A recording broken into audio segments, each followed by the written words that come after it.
Hey, hey, folks, Chris. Once again, welcome back to another video. And sorry, I had a frog in my throat. But welcome to another video. This is another request. This time from Don't Eat My Pizza, and he wanted me to give you guys my top 5 deaths and horror movies or TV shows that scarred you the most. And funny enough, 4 of these are child deaths, and one of them is an animal death. So I have a problem with kid death, mainly because I have a 10-year-old brother, plus I have a 1-year-old niece, so plus we have a bunch of animals in this house, so this kind of stuff doesn't sit well with me like it used to, so I thought I'd throw it on the list. By the way, tomorrow I will not be uploading at all tomorrow because it's Thanksgiving. We're going to go see a family, and I cannot bring my phone with me, so I apologize, but I can't upload any videos because the other side of my family has a strict rule for no bringing phones with you. But I'll be back to my regular schedule, updating my regular schedule Friday. So until this video and one more, and then I'll be done until Friday. So yeah. So anyway, by the way, I hope you all have a great Thanksgiving. Don't spend it alone, please. Go out with your family and spend some time with your family. Anyway, let's get into the list. Number 5 is Georgie from the It 2017 movie. I saw this movie in theaters, and the moment Pennywise popped up from the sewers at Georgie's face, I was like, oh no, it's just gonna hit the fan, and it does. When Pennywise bites his fucking arm off, and he's crawling away, and he's screaming for help, I mean, that bothered me more than any other death in a horror movie ever, because since he was a brother to an older kid, that hit home for me because I have a little brother of my own that's almost the same age as Georgie. So that's why that's one reason that this disturbed me so much.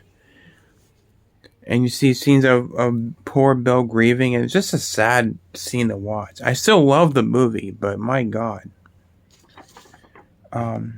Number 4 is Charlie from Hereditary. I rewatched this movie a couple days ago. I had the DVD, and I like it. It's a good movie. It's very scary. It's very upsetting. So there's a scene towards the first half of the movie where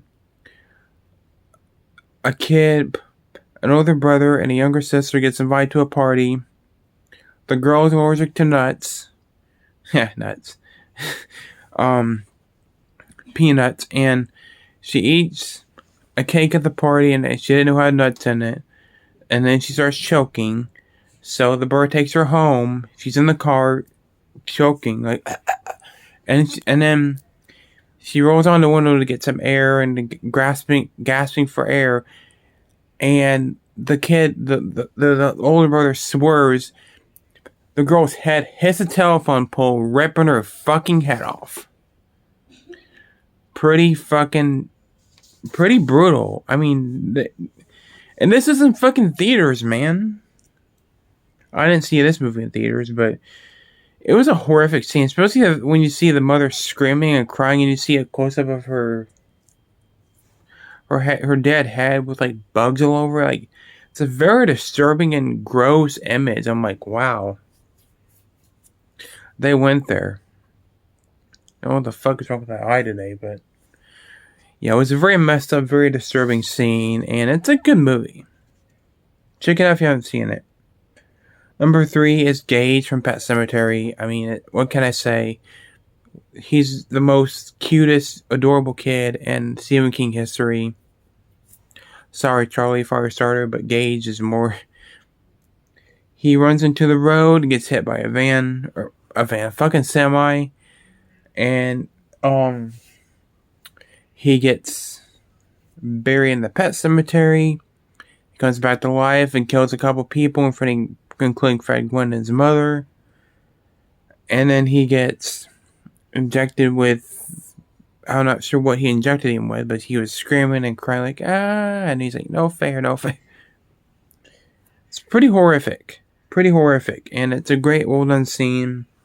I love Pet Sematary. It's one of my favorite Stephen King movies ever. And it's a great, scary as hell, powerful gut punch of a fucking movie. And I love it.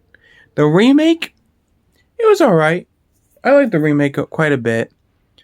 The only thing I hate about that remake is I spoiled the girl's death in the fucking trailer. I hate that. But it is a decently made remake.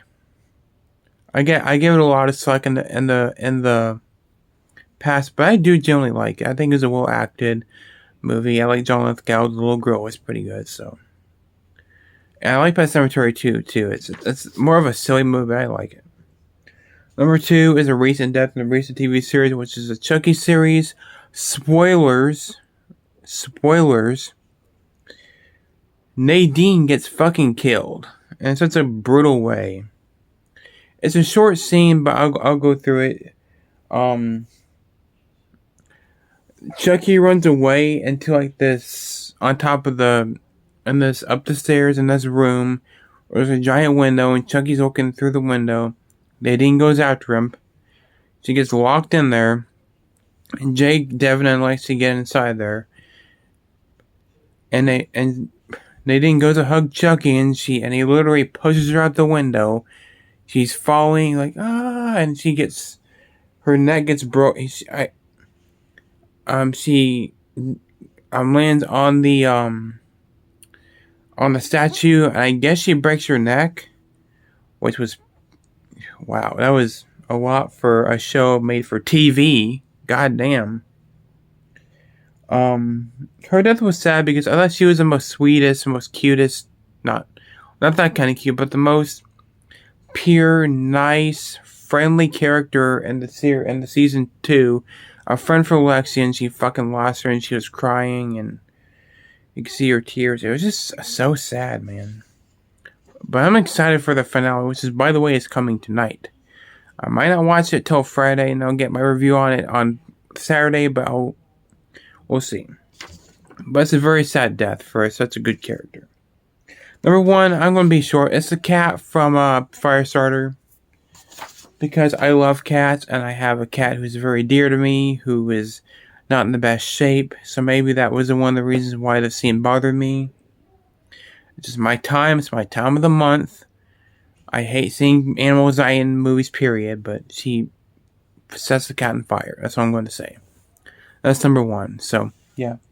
Let me know down below, what are the top 5 saddest deaths in your opinion? Let me know down below. Let me know. One more video, and I might be done for tonight because I want to go eat and get prepared for tomorrow. And yeah. So with that said, thanks for watching, guys. Take care. Have a good Thanksgiving. And I'll see you guys in the next one. Bye-bye.